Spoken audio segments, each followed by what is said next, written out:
Hello foodies, welcome back to my channel. ಇವತ್ತು ನಾವು ಒಂದೊಳ್ಳೆ ಬಾತ್ ಮಾಡೋದು ಕಲ್ತ್ಕೊಳ್ಳೋಣ. ಇದು soya chunks bath. High in protein, fibres and ಒಳ್ಳೆ ನ್ಯೂಟ್ರಿಷನ್ಸ್ ಇದೆ. ಅದಾದಮೇಲೆ ಇದು ಆಯಿಲ್ ಕಮ್ಮಿ ಹಾಕ್ಕೊಂಡು ಮಾಡಿಕೊಂಡ್ರೆ ಡಯಟ್ ಫುಡ್ ಕೂಡ ಆಗುತ್ತೆ, ತುಂಬ ಒಳ್ಳೆಯದು.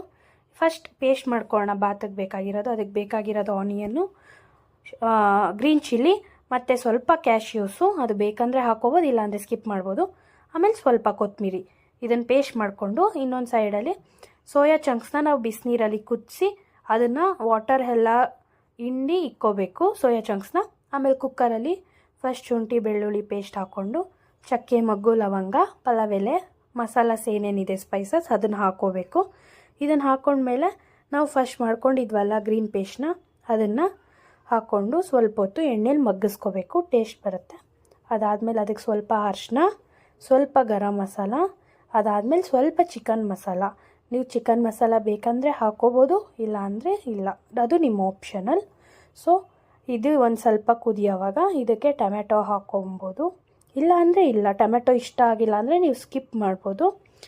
ಇದಕ್ಕೆ ಟೊಮೆಟೊ ಹಾಕ್ಕೊಂಡು ಒಂದು ಸ್ವಲ್ಪ ಹೊತ್ತಾದಮೇಲೆ ಇದಕ್ಕೆ ಏಲಕ್ಕಿ ಹಾಕ್ಕೊತಾ ಇದ್ದೀನಿ ನಾನು, ಫ್ಲೇವರ್ ಚೆನ್ನಾಗಿರುತ್ತೆ ಅಂತ.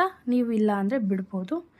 ಇದಕ್ಕೆ ಏಲಕ್ಕಿ ಹಾಕಿ ಸ್ವಲ್ಪ ಉಪ್ಪು ಹಾಕಿ, ಯಾಕಂದರೆ ಸೋಯಾ ಚಂಕ್ಸ್ಗೆ ಉಪ್ಪು ಖಾರ ಹಿಡಿದ್ರೇ ಚೆನ್ನಾಗಿರೋದು, ಲಾಸ್ಟಲ್ಲಿ ಹಾಕಿದ್ರೆ ಟೇಸ್ಟ್ ಇರಲ್ಲ. ಸೋಯಾ ಚಂಕ್ಸ್ ಸಪ್ಪೆ ಇರೋದ್ರಿಂದ ಅದಕ್ಕೆ ಸ್ವಲ್ಪ ಟೈಮ್ ಬೇಕು ಮಸಾಲಾಸ್ ಎಲ್ಲ ಎಳ್ಕೊಳಕ್ಕೆ.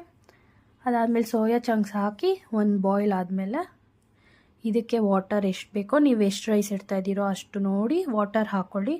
ರುಬ್ಬವಾಗ ಸ್ವಲ್ಪ ಜಾಸ್ತಿ ನೀರು ಹಾಕಿದರೆ ಇವಾಗ ಕಮ್ಮಿ ಹಾಕ್ಕೊಳ್ಳಿ, ಇಲ್ಲಾಂದರೆ ಮುದ್ದೆ ಆಗೋಗುತ್ತೆ. ಆಮೇಲೆ ಈ ಬಾಯ್ಲ್ 1-2-3 ಮಿನಿಟ್ಸ್ ಬಿಟ್ಟರೆ ಬಾಯ್ಲ್ ಆಗುತ್ತೆ ವಾಟರ್.